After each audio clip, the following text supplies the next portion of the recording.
manis alami, hanya 0 kalori per saji. Tropicana Slim Stevia. Pekan ke-29 Liga 1 Indonesia 2025 akan mempertemukan Persib Bandung kontra Bali United di Stadion Gelora Bandung Lautan Api.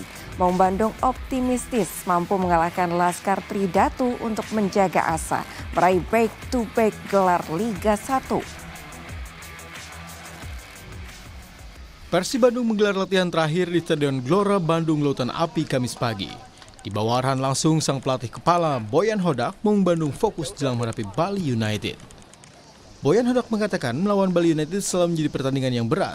Dukungan dari bobotoh yang datang ke stadion akan membuat Mark Klok dan kolega termotivasi meraih hasil positif.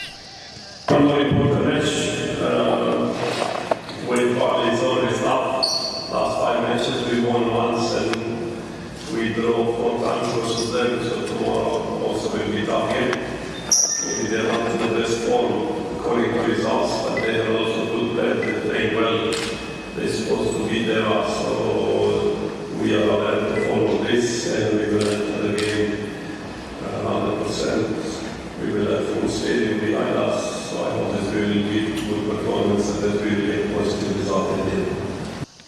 Meski tidak akan diperkuat Tyron Del Pino yang terkena akumulasi kartu, Persib Bandung optimis mengalahkan Bali United untuk menjaga asa meraih back-to-back gelar juara Liga 1.